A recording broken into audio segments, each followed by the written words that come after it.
And welcome to the part for the list. That does not book. Let's talk about the top 15 predictions of what WWE will look like in 2020. Number 4, Cena will be a 20-time champion. Before John Cena takes his eventual leap into Hollywood, we know what's going to happen. The 15-time WWE Heavyweight Champion will shatter the record of title reigns held by Ric Flair. It would only make sense to have Cena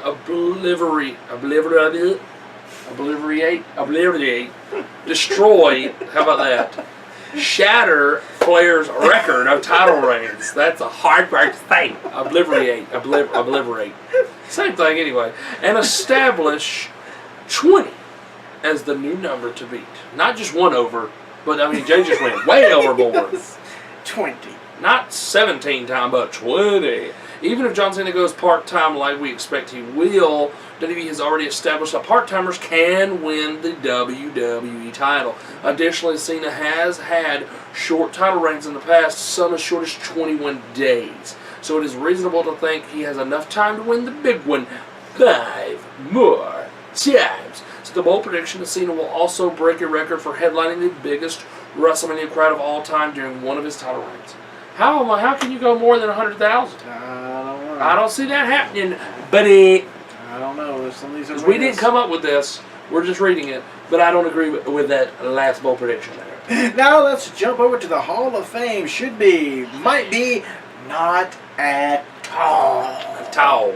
And this one looks like more of non-wrestler people. Yeah, don't it? Non-wrestler management. Do you kind of see the way I see we're a going pattern. there? Okay. We're going non-wrestler in management roles. So let's start off with the might be. Might be. We thought when he was in Texas that this would be put in, but he did not get put in. No, but he was a great manager. He was. He managed some of the greats. And this man is Gary Hart. He's not related to Jimmy and not related to Brett. He is Gary Hart. He's not no relations to the Harts. And he was a devious man. He was. He was kind of crazy. So, but he had a great mind for the business. He did. Unfortunately, he has passed on. He did. But you never know if they might whip right back around to Texas one day and do another one in Texas, and then maybe he'll go in then. Well, we know Orlando's coming up, and then they're talking about New York again. What we do? This person could go in New York. Because I think we should do the should be. Oh, we're going to jump up to the should be. We're going to jump up the should and be. And hold off on the not at all? Hold off. Wow.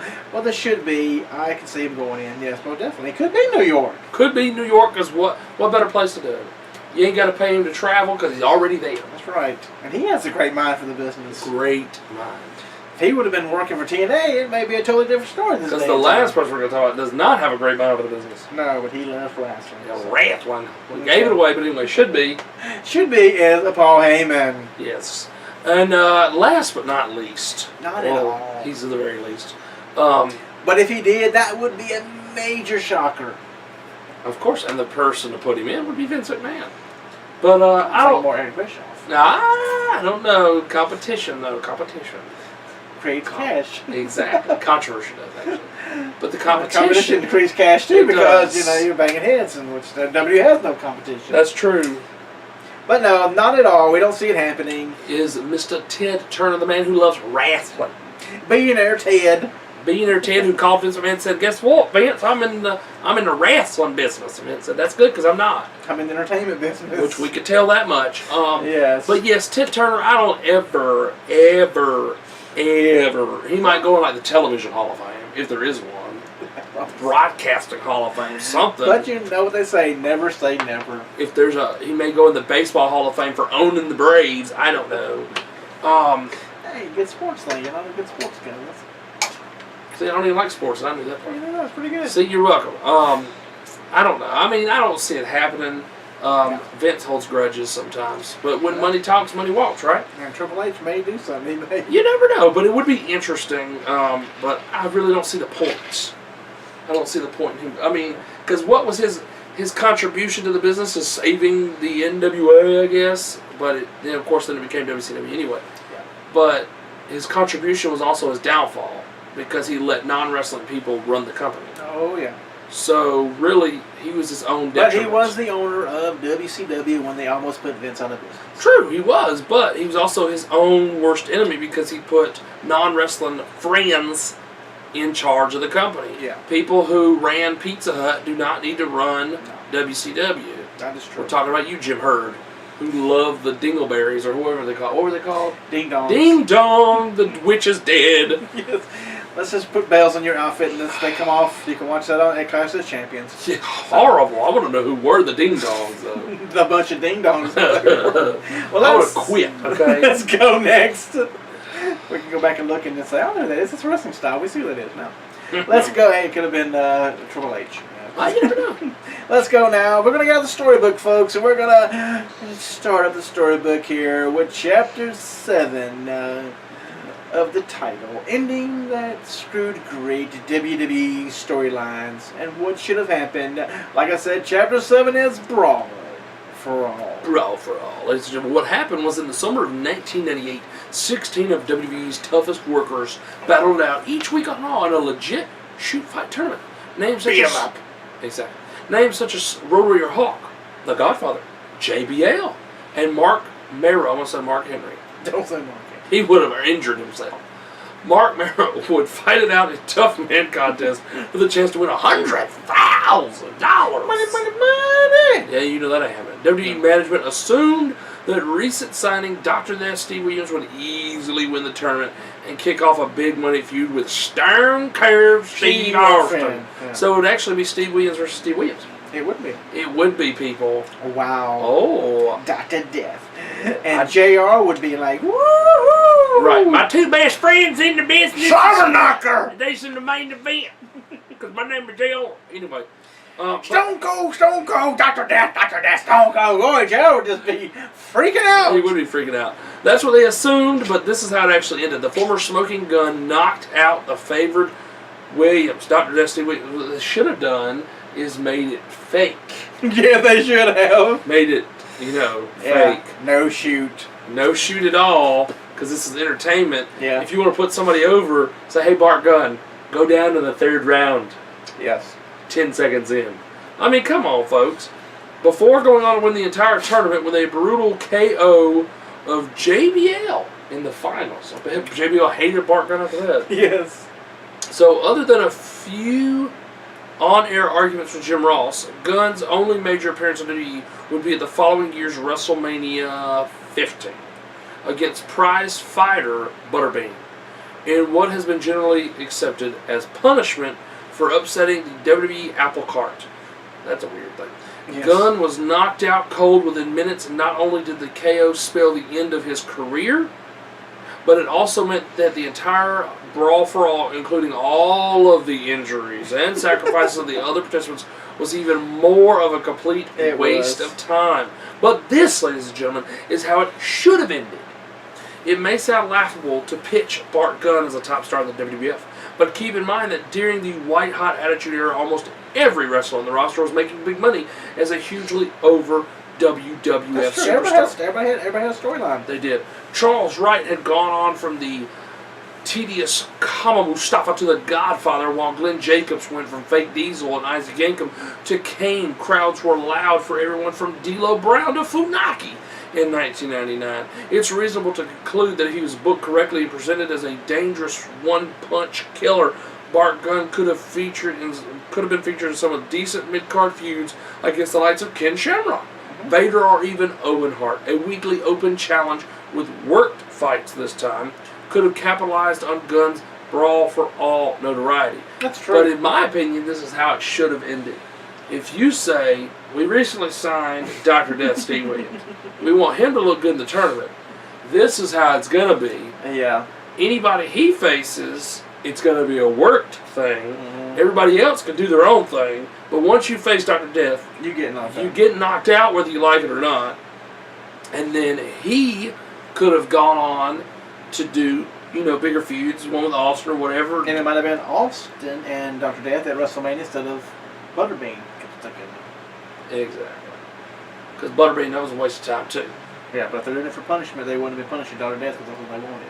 Right. And then you could even have Dr. Death knock out Austin. Yeah. So, because that wouldn't have hurt Austin. No. He passed out before, so it doesn't really hurt him. I mean, other WrestleMania just knock out to get their match going. Right. Absolutely. Absolutely. I'm the toughest SOB around here. Right. And I proved it by winning the Brawl for Brawl. And you could even, I mean, have his glove loaded if he's doing the glove. You just load the glove. Boom. Austin doesn't look bad. He gets knocked out, makes Dr. Death look good, but Dr. Death cheated, making him slightly good. Bam. You're right. If you wanted Dr. Death to win the thing, you Sure say, worked hey, it. it's not shoot anymore. He wins his matches. Exactly. Ding, ding, boom, you're not down. Yeah, they ruined that mess They did, man. real fast and in a hurry. It was like, bada bing, bark, ropes. Yeah, he hit the ropes with his Concussion. head. Yeah. So, And then they said bye-bye. well, let's finish up here with the 13 biggest matches WWE should have booked in the WWE. 80s, but didn't. I'm jumping ahead there, but didn't. Bret the Hitman Hart versus Ravishing Rick Rude. The number of times Bret Hart was promised a singles push throughout his WWE career has been well documented. Had the first attempt at, I did not know this, had the first attempt at separate, because I thought the Hart Foundation worked long enough. I mean, they were good for that amount of time. The first attempt at separating the Hart Foundation around WrestleMania 4 had been sustained. Fans would likely witness a Rick Rude versus Bret Hart program sometime over the next 3 years. Rude was a pervial upper mid-card heel that worked with many of the different babyfaces that were heavily featured on television programming. During the start and stops, Bret was always paired against fellow Minnesotan Mr. Perfect during the house show circuits of this time. Bret and Kurt's chemistry was so good, dare I say, perfect, that it finally reached television in the summer of '91 during Bret's quest for the Intercontinental Championship. It makes sense to think that Rick Rude, a man often compared to and thought of a similar worker to Mr. Perfect, would have been a natural opponent for the best there is, best there was, and best there ever will be. Out of all the matches on the list, this is one of probably the biggest dark horse in terms of the end result and what those matches could have looked like. Oh, I loved it. I mean, I loved Bret and Kurt. Right. But Bret and Rude would have been a great match. Oh, yeah. Would have been a great pay-per-view match, a great main event match on It house would have shows. worked. It would have worked. It would have worked. When you have Rude with Heenan, and then Bret does the face. Right. Jeez. I mean, how good was? I mean, Rude and Warrior was decent and good. Rude and Bret would have been definitely Better. Would have been better, yes. Because Bret can, work long matches. And, I mean, Bret takes the title off Perfect, and then Rude could take the title off Bret. Right. And then they could fall back. So, yeah. Exactly. Well, that is it. For episode 102. And, of course, on part 4 is the end as well. Because the end is here. The end is here. Next week we will continue with the ringside news. I don't know who's going to get fired. Anybody gets fired. There might have just been enough clean house. They got to make room for all these new people. Hopefully we'll have some news on Bobby Heenan. Hope he's up and running around now. Hopefully so. We'll do Starrcade again. Starrcade 4 more on Starrcades. pay-per-view review. And in part 3 we're going to redo. Results. We're going to redo results of Halloween Havoc 93. Exactly. And in part 4 we'll continue on with Chapter 8 of our Top Reality Storybook. We'll have the 13 biggest matches of the 90s. That should have happened, but did not. Plus more predictions. We're getting on down to the predictions to the end there. So come on back next week to 103, right here at Top Reality, and see what goes on. I'm Mike Hogan. And I'm just a car. We'll see you next week. Unless you want to tell me. No. Okay, we'll see you next week.